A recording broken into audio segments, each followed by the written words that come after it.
Sziasztok gyerekek! Mindnyájan jártunk iskolába, sokan gimnáziumba is, vagy egyéb oktatási intézménybe, és emlékszünk arra a helyzetre, hogy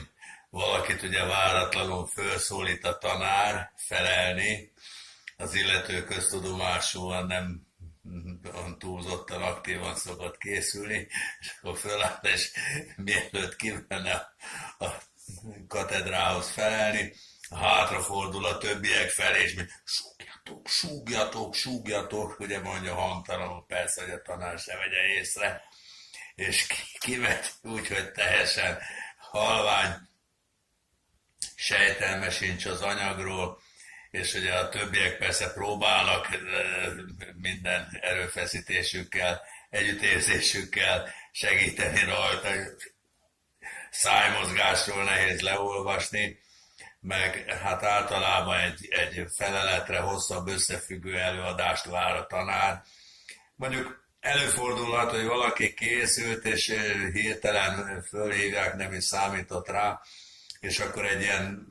rövid zárlat következik be nála, és akkor nem emlékszik, hogy 1514-ben volt a Dózsa-féle parasztfelkelés, és ugye elkezdi mondani, és akkor a tanár rákérdez, hogy melyik évben volt, és valaki mondja, hogy 1514, vagy kézzel lemutatja, és akkor így valahogy ugye ezt az ennyit talán lehet segíteni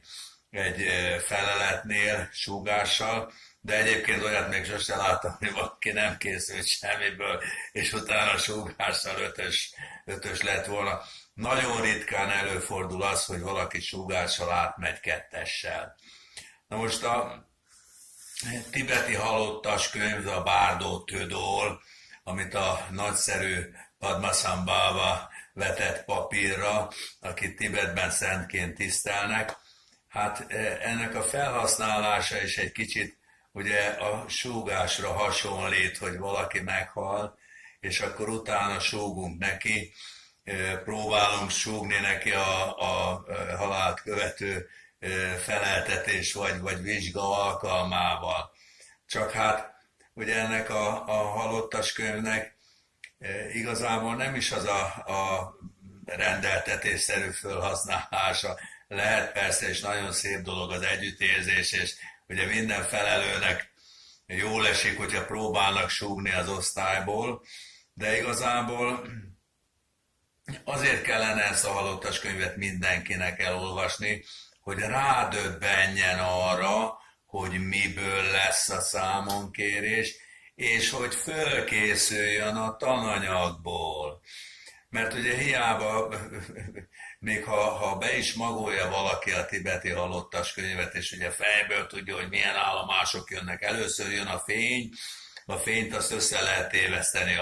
a sárga fénnyel, ha belépek a fénybe, akkor elértem a megszabadulást, ha a sárga fénybe, akkor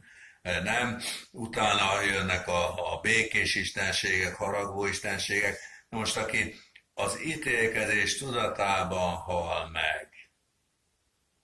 aki egész életét ítélkezéssel töltötte, aki nem jutott el oda, hogy szeresd vele barátodat, mint te magadat, nem tudja a másik embert ugyanúgy, mint saját magát szeretni, nem könnyű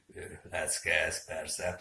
és az ítélkezésből sem könnyű kiemelkedni, még csak részlegesen sem.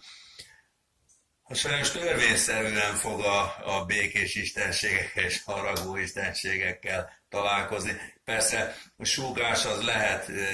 hogy használ neki valamit, hogy ezek csak a saját tudatot kivetülései, de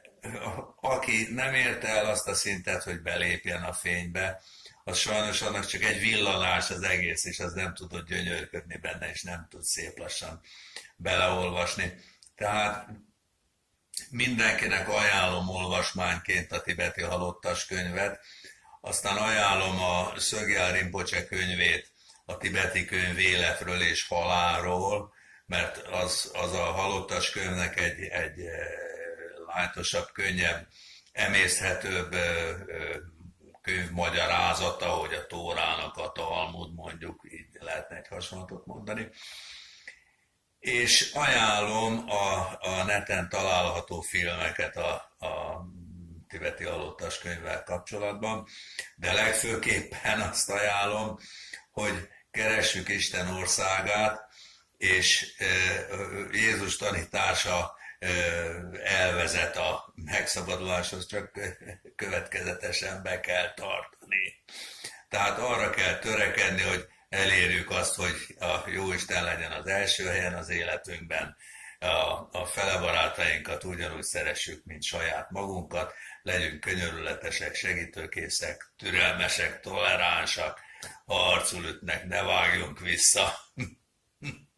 és akkor nem lesz baj, és akkor már csak biztonságból lehet oda készítve a tibeti halottas könyv. Sziasztok gyerekek, hello!